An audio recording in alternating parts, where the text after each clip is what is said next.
everyone, and welcome to Impact on the Ground with Tiia. I'm the CEO of a tech for good company and passionate about making a difference. This podcast series will dig deeper into what it means to make an impactful change in society, whether you are an individual, represent a company, grant maker, government body, or social enterprise. It is all about collaboration for sure, and we are here talking about what that really means in practice. We focus on the dynamics between those who have something to give and with those who actually do the beneficiary work on the ground. Today, we are talking about how the current COVID crisis has actually had positive impact on certain charities and how they've been able to grow and their demand for their services has been increasing. I have two guests here to discuss this phenomenon, and the guests are Helen O'Donnell. She's a Chief Executive and Director of Partnerships at Children's University. And the other guest is Peter Walsh, Head of Fundraising at Hampshire Medical Fund. Welcome both. Hiya. Hi. So if we start from Helen, why don't you tell a little bit more about yourself, the charity you represented, what you do, and what are your impact goals? Sure. So I'm Chief Executive and Director of Partnerships of Children's University Trust, which trades nationally as Children's University. I've been with the charity 5 years now, and Children's University encourages, tracks and celebrates the learning that young people do outside the classroom. And we do that from age 5, and the reason we do that is that it's proven that that has enormous benefits for children in terms of their academic attainment, but not only that, in terms of their non-cognitive development, so in terms of their development with things like confidence and self-belief and motivation. And we focus on what we call the 91%, because statistics show that children up until the age of 18 only spend about 9% of their waking life in a classroom. So there's 91% of their time in which they can be doing other stuff that encourages their learning beyond school. We're actually a really small charity, so we're a small charity with a very, very big reach and big ambitions. So our turnover is approximately between 250, 300k a year. We've got 5 members of staff and at the moment 5 trustees, but we actually reach about 112,000 children a year, and we do that through a social licensing model. So we license the Children's University framework and the tools that we use to a mixture of different partner organisations. So they might be universities, they might be local authorities, different clusters of schools, multi-academy trusts, different social enterprises and charities like ourselves. So we work with about 60 local partners in, I want to say, close to around about 78 local authorities across England, with around about 1,000 schools. And as I said, about 112,000 children per year benefit from Children's University activities and are celebrated for what they're doing. And we're growing basically because of the impact that COVID has had on school and learning in the classroom, and of course what we all experienced in terms of the first lockdown, and suddenly us all having to homeschool and children having to home learn, and people looking for different ways of doing that and making sure that their children were developing from that. In terms of our kind of goals and outcomes, we very much focus on the outcomes that we want to see for children, as opposed to us for an organisation. So we have 6 key outcomes for children, which of course I'm bound not to remember all 6 while I'm sitting here, but they focus on things like we want children to feel that they've grown in self-confidence and self-belief by participating in Children's University. We want them to feel motivated to carry on learning throughout their life. We want them to see learning as being fun and aspirational, and we want them to feel celebrated by their families and their communities and their schools. So it very much is kind of joining the dots between home and school, Yeah. and community. It's taking, I suppose, that old proverb of it takes a village to raise a child, and making sure that that happens in terms of all children's education across England, but with a particular focus on children who face barriers to accessing these sorts of opportunities and disadvantaged areas. Okay. Yeah, thank you. Sounds really interesting. So are you more of like a content creating party, or what are these activities? What is it, online learning platform? It's a mixture. It's a mixture. So it's a lot of it is signposting. So for example, you know, we're very conscious that there's lots of things out there, and I think that was one of the big issues for parents during the first lockdown, was there was so much out there, people just didn't know which way to turn, really. So we will signpost to very well-known activities like girl guiding and scouts and sports activities, but then we also provide online activities. We do some content creation. Our local partners will do content creation which is specific to their local context and the local needs, and usually relates to the local labour market and involves local employers, etc. We also have turned our focus majorly during the COVID crisis to at-home learning, and young people being able to actually benefit from doing a lot of self-reflection. You know, watch a film and reflect on how it makes you feel, or what you're learning, etc. But we work as a charity as well too, and that's where the Director of Partnerships bit comes in, really. So we work to have partnerships with national organisations. So we have a range of partnerships, for example, with the likes of Forestry England, Pets at Home, all sorts of different businesses and organisations that are doing lots of activity anyway, and then you will use the Children's University system that we have to actually incentivise and motivate children to actually go and do these activities. Okay, cool, great. Sounds very nice and interesting, and very beneficial for sure. So Peter, how about Hampshire Medical Fund? What do you do? Hi, thank you for having us on. My name is Peter Walsh. I'm from the Hampshire Medical Fund. We are a charity which buys medical equipment for 3 hospitals, Basingstoke, Winchester and Andover. And this is equipment that those 3 hospitals can't get through their NHS budget. So typically NHS hospitals will get a sort of a, let's say, a standard level of equipment, but if they want, in some cases, they want really premium stuff, they have to look to charitable funds to be able to acquire it.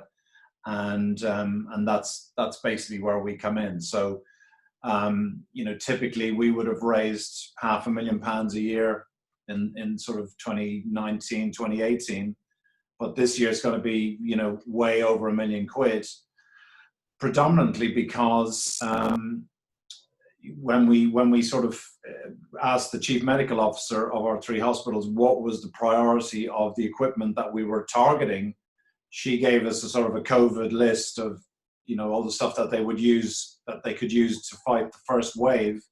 And as a result, when we put that out to our network, they just, the money that started flowing in was unbelievable. And because obviously everybody knew that we were in trouble and we were in danger of being overwhelmed. And I think that really struck a chord with people, that they knew that the money that they gave us would be immediately deployed to the front line.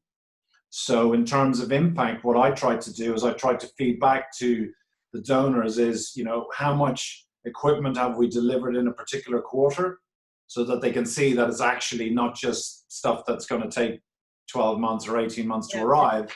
It's actually arriving not long after their money arrives. I think that's vital to be able to make that connection. What type of price range these equipment like fall into per piece? Could be anything from a few £1,000s up to several $100,000. Okay. So, you know, like the most expensive piece of equipment we've put in this year is a SPECT CT scanner, which we put into Basingstoke's nuclear medicine department, and that was, you know, I don't remember the exact price, but it was hundreds of thousands of pounds, but we'll have small devices for the ear, nose and throat department that just helps people with speech and what have you. So it's a massive range. So you said that you sent a message to your kind of funders and money started to pour in. Who are funding you? So we are typically being funded by charitable trusts and by foundations, which is one of the reasons I first came across. I was delighted to come across What Impact, because I thought this is going to make my life hopefully much easier. But we have clubs as well, where we've got like members who contribute a certain amount a year, as either as a private individual or as a company. Yeah. And then we have companies who will sponsor some of our events. So we have run a sort of, well, when we can, we run an events program throughout the year, and then we just get donations, random donations from people who have had a good experience at the hospital. So it's kind of a wide range of different things. Okay, so we conducted a survey in What Impact amongst charities when the crisis started. It was quite soon after, a couple of weeks after it hit, and asked charities that how is this crisis going to affect on their work. Obviously, it was early days and nobody really knew what was going on, but 30% of charities stated that they had to close the doors like immediately. They just couldn't do the service anymore. 60% stated that they were in danger of at least reducing or closing down in the future, and I guess approximately then 10% said that they are continuing as normal. Well, you guys obviously just started growing, so that was of course great news for you. Of course, crisis is never good, but kind of our philosophy is always that also in this kind of crisis that an innovation will take place. And this is what you, Helen, said, that have you been able to even redevelop something you previously had or innovate something new because of the crisis that will be then lasting for the future? Yeah, definitely. It's interesting because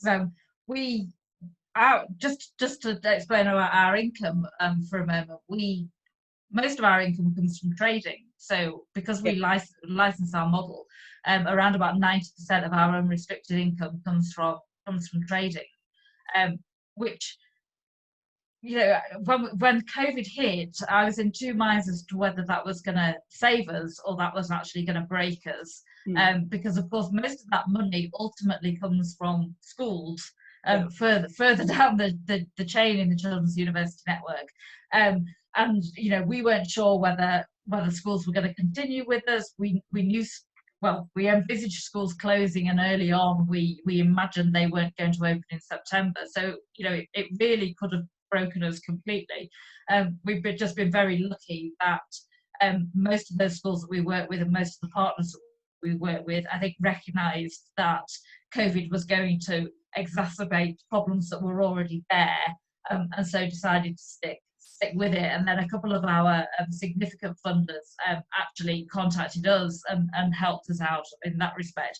But I think that's helped us also be able to actually continue what we've been trying to do in terms of innovate and grow for the future. So our kind of long-term plan pre-COVID, I suppose our sort of let's see where we can get in the next 10 years ambition, was that we would be able to open Children's University up through a digital platform, through an online platform, to any child anywhere, from any background who wanted to take part in Children's University. And that was always a long-term plan. So we started developing this digital platform, I think it was 2016, when our board of trustees said, yes, use some reserves, go out and fundraise and crack on with it. And so we launched that in May 2019, I think, and we started getting our schools to get their children onboarded in September. Then COVID hit. Yeah. So we ended up in July 2020. Our goal had been to get around about 30,000 of our 100,000 plus kids on there. We're at 19,000 at the moment, but it's growing all the time. But what was fascinating about that was we had 2,000 entirely new accounts set up during lockdown, which was great. And so our plan has always been to develop that and progress that, but do it on a much slower time scale, until we eventually reach that point where we can just open it up to anybody.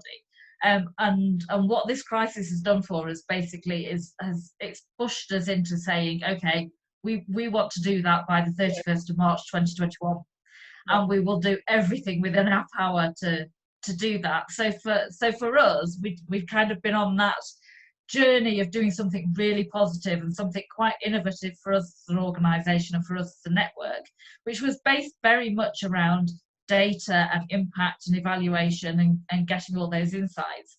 And COVID has presented us with that opportunity to bring that forward in terms of scaling that up, and also to then actually be able to talk to the outside world about the information that holds and what that can then do for the future in terms of provision and for kids and schools, and stuff. So it's been positive in that respect for our kind of digital transformation.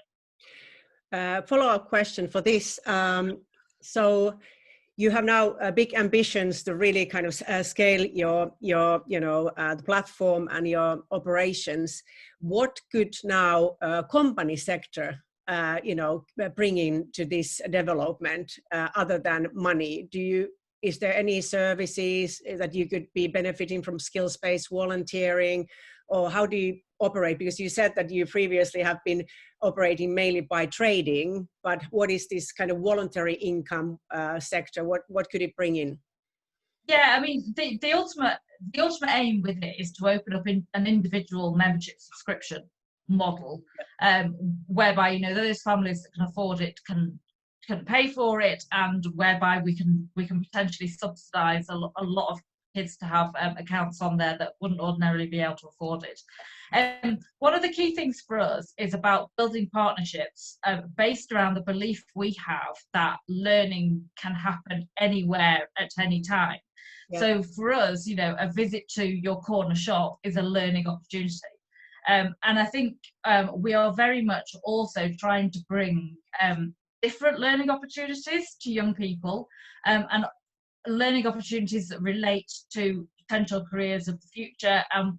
We work with children from the age of 5, and we see absolutely no reason why those sort of conversations around jobs and careers and things can't happen from that sort of age.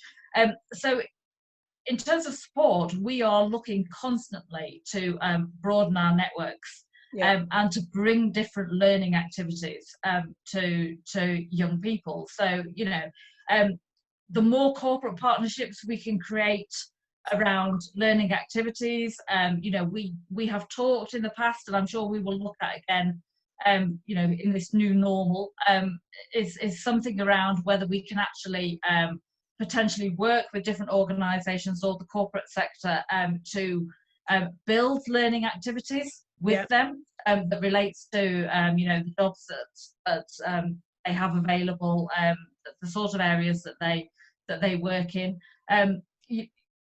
That's where we want to go, really. We're not in a position of kind of saying to people, we want your help, we want money, etc. We want to partner with organisations that share our values, that can bring fantastic learning opportunities to kids, whatever they may be. Yeah, for sure. How about Peter? What about in your case? What kind of partnerships could corporate bring in at the moment? Well, there's kind of two ways I kind of look at this. One is that obviously money is just you're always asking. You can't avoid it because the equipment that we're trying to buy won't buy itself. So one of the things that we're looking at is, can we attract corporates to maybe sponsor a particular piece of equipment, where not only does it bring us money to buy the equipment, but it gives them a vehicle to express their own corporate social responsibility goals. So, so there's a kind of a quid pro quo where we get the equipment, they get some marketing opportunities. Yeah. Particularly if the NHS, supporting the NHS is I guess resonates with their corporate activities. Yeah. And the second thing is that because we're a tiny team, we're constantly short of just skills, like digital marketing, graphic design, all of those kind of creative elements that we need to be able to put together a sponsorship proposal or a corporate document, having people that could say, look, we'll do that for you and that will be our contribution would be immense. Yeah, I think, I share your pain in that because I run a startup and we have a lot of similarities with small charities in terms of that, we don't only need advice from people, we actually need hands, and skills what you don't yourself possess. And yeah, for sure, there are a lot of very valuable skills that, can help small organizations tremendously, whether it's financial advice and, these kind of services, legal, like you said, graphic design, marketing. You have to pay for them otherwise. And then it's away from the equipment you're providing, or in Helen's case, whatever content you're creating and stuff. So there is a huge opportunity there, but I guess the challenge is the matchmaking. Have you had experiences in finding organizations who have helped you with skills, or how has it worked in the past? Predominantly, it's really just sounding out our network, and it'll be a daughter of a friend or a trustee who happens to know how to do Instagram well.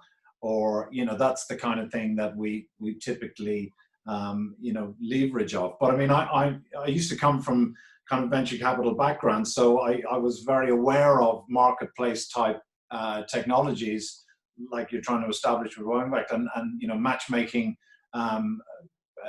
platforms. And to me, they're, in this sector, it would be absolute gold if you hit your objectives, because certainly on the trying to find grants, we all know that there's thousands upon thousands of grant makers out there, but trying to get the right one is a real struggle. And bigger charities than us will have a person dedicated just to that specific activity, whereas we have to try and cram it into being one of the things that we do. So I'm all for matchmaking platforms like yours. And not just from the cash point of view. Again, it could be from the skills point of view. Yeah. At the moment, we're just doing it analog, and we need to think digitally.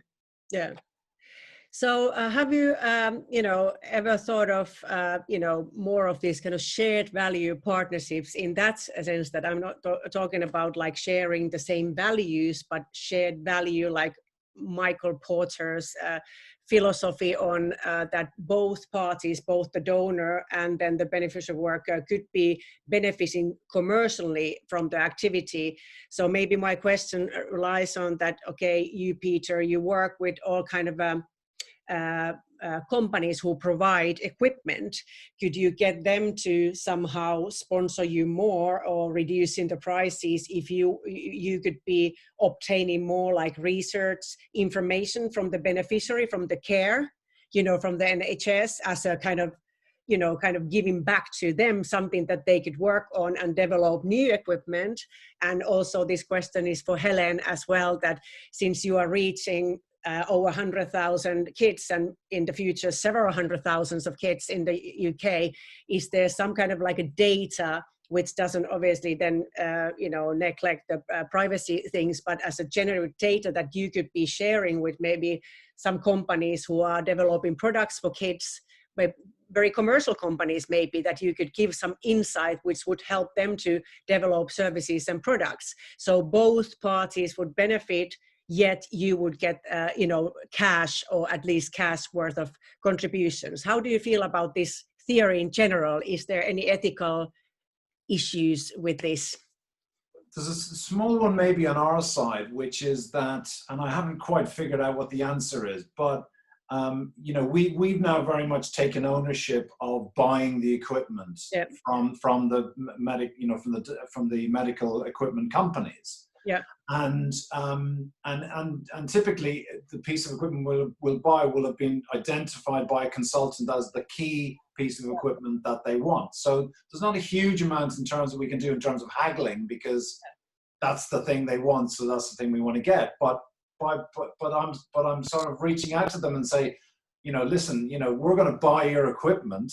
You know, what can you do to help us, you know, to buy your equipment? Because until we hit our numbers, we can't get there. So what I'm trying to see is whether they can turn around and say, and become like an army of fundraisers for us, you know, where maybe their staff could, you know, abseil a building or do a marathon, you know, where they would be doing it for us so that we could then buy equipment from their company. I think it's ethical, but I don't know whether you know, we'd be breaching anti-bribery laws or whatever. But you know, yeah. But I guess you are looking for anyway that there would be commitment from both parties, and I guess especially when it comes to medicine or medical equipment, obviously that's their business. So why would they kind of give a lot of you know, lower prices or, you know, kind of reductions or something, because that's their business. Yeah. Then again, you know, there are these aspects that, you know, it's a crisis and people are dying and the equipment are needed.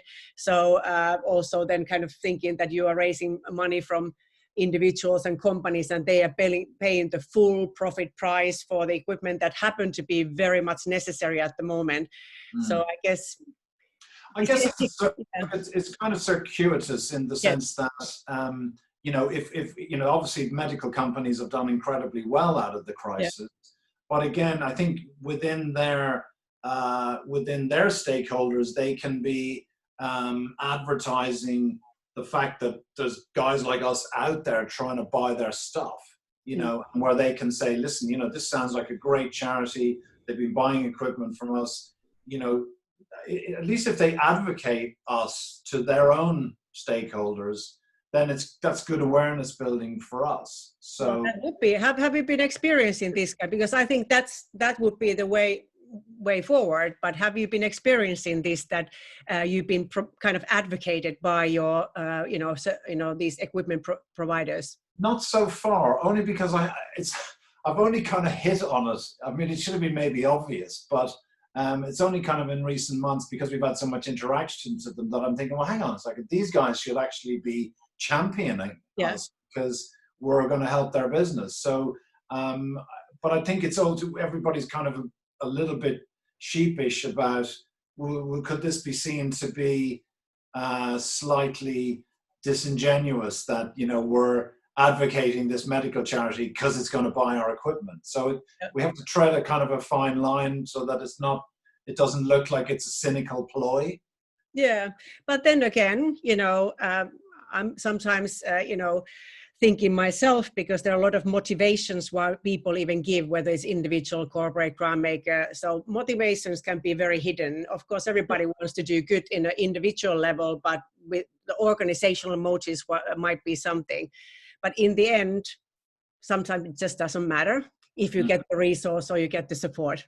So we probably shouldn't be too precious about these things, and just understand that everybody has these inherent motivations, and businesses are there to make money. But if they want to at the same time contribute social value, why couldn't, you know, they just do both? And so, you know, I think that's a good idea, maybe to attach some kind of a little demand there, that when we are buying, we are expecting you to advocate. How about Helen, you? Yeah, I mean, we've thought about this a lot from the perspective of data, and in terms of, you know, what that can mean for those kind of win-win relationships. Because I think we're very aware of the data that we hold, and how useful that data in its, you know, anonymized, purely quantitative state can be for some of our partners. So the way our digital system is built, because it's you know, children who put their information about the learning hours that they're collecting on there, and that information is accessible to school. The data that we hold basically ranges from what we term actionable data. So a school being able to actually look at their data and saying, oh, well, we know these 5 children don't do any form of extracurricular learning beyond school. What can we do to encourage them to do it? Right up to kind of local regional data. So that means our local authorities, our local partners could be seeing that data in terms of, you know, where there is provision, where there isn't, what are the cold spots, etc. And that then obviously is aggregated up to a national level, you know, which is the point at which we want to be knocking on, you know, policymakers' doors and saying, look, there are real issues here. But what it also means for our learning partners and for some of those corporate partners that we work with is we can actually be, one we can be putting them in front of more than 110,000 families a year.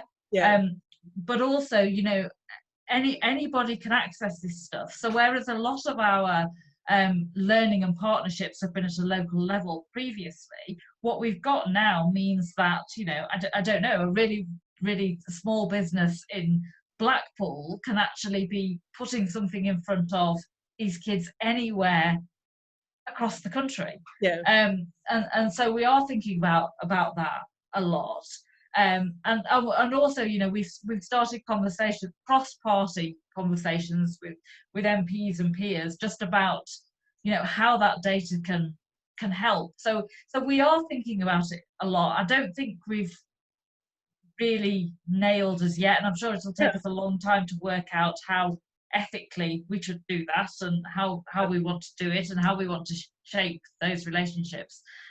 But yeah, it's at the forefront of our mind just how much data we can give around, you know, how many kids are accessing opportunities and stuff. I'm thinking we have one very kind of practical pre-COVID relationship which is superb. So we work with Cognizant, who are a global tech company, who first reached out to us because they've got London offices based around Paddington Central, and we have some local children's universities that work with schools around there. So we started a relationship which was about offering those kids in those schools the opportunity to visit Cognizant's offices, to understand about the jobs that happened there. They started running various code clubs and different things, got the kids in doing various AI activities. That relationship then grew and spread to some of our other local children's universities. We ended up with some of Cognizant's staff volunteering and going into those schools and actually running after-school coding clubs in those schools. But where we're at now in terms of the digital is, of course, we can put Cognizant in front of any child anywhere across the country, and any child globally can tap into, you know, what Cognizant have got to offer, and we can provide Cognizant with the data around you know, how many kids are doing their activities that they're providing, where they are, and what skills they're developing and stuff. So yeah, it's something we're thinking about a lot. Where we go with it, I don't quite know yet. Yeah, well, I guess you need somebody on the other side of the table to start innovating with. Yeah, but this sounds really good. I mean, it's amazing, and I'm sure that also these volunteers are very motivated. You know, because this need for learning to code and, you know, using digital devices, it's just, you know, we know it's so important, and a lot of families cannot provide that for their children neither. Absolutely. So, yeah. Okay. Would you like to make a wish for the new year? So Peter, why don't you start? What is your wish for 2021 as a charity? As a charity, gosh, I'd love to be able to maintain our level of income, because I think our wish list for 2021 is going to be even longer than the wish list for 2020. So, but we need to, I guess we need to crack how to be more digital than analog. I think that's where we've struggled. So my wish is to find a digital guru for free. Yeah. So a company with a lot of digital gurus to help you out. Good. Yeah. Helen? I just wanted to respond to Peter and say perhaps we should have a chat outside of this podcast, because obviously we've experienced of being a really small charity and just biting the digital bullet and going for it and getting through that. I think, oh gosh, my wish for 2021, like Peter says, I think we'll survive 2020 and into the beginning of 2021, probably not impacted too much from an income point of view, but what comes the year after, I think, frightens me more than what's happened this year. Oh gosh, I wish. I'd like to see. I think what COVID's done for an organisation like ours that works in education is it's really hammered home to people on all levels. So, you know, parents, everybody, the potential there is now to open up conversations about what the future of our education system and schooling should look like in this country. And I think there's some really exciting conversations happening, you know, at a national level among teachers and schools and parents about how our education system is too focused on exams and not focused on preparing kids for life. And I think I think there's a realization generally now that we've got a very strange view of what success looks like from an education point of view. And I think there are some really exciting conversations taking place around where learning has to happen. You know, and the fact that we've all been in a lockdown and we've all ended up homeschooling our kids and well, trying to homeschool our kids and doing that, I think has made people realise that it doesn't have to happen between 9 and 3 in a formal classroom.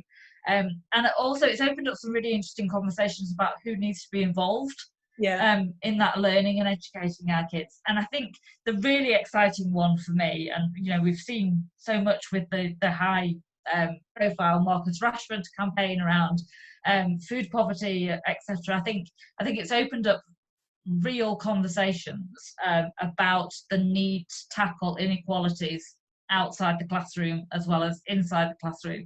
So I see this kind of very exciting window of opportunity ahead, and I suppose my wish therefore would be that we can continue down that route and that actually takes hold in terms of where our education policy starts to go, and that we see some real change, and that of course ultimately that then benefits Children's University because it means everybody wants to do it and everybody gets it. But I'd like to see that big change happen in education.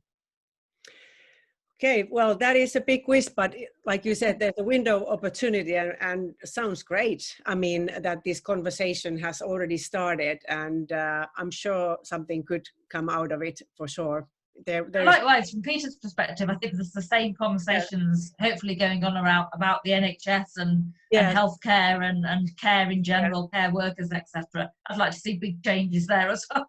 Yeah, so maybe it's about, you know, like it was stated in the beginning of COVID, that, you know, who are the ones that we need now, you know, and what kind of role NHS and, you know, teachers actually play, in what kind of a role they play. And sometimes there might be even too high of expectations. What can, you know, these institutions and organizations do?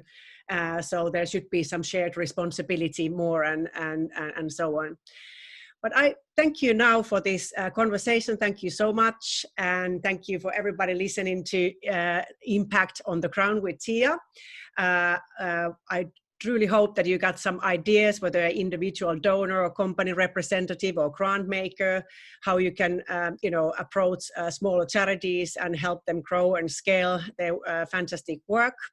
And if you wish to learn anything new from the charity sector industry, just visit whatimpact.com and you can send us questions in our chat bot and we will respond. Thank you, Helen. Thank you, Peter. Thank you.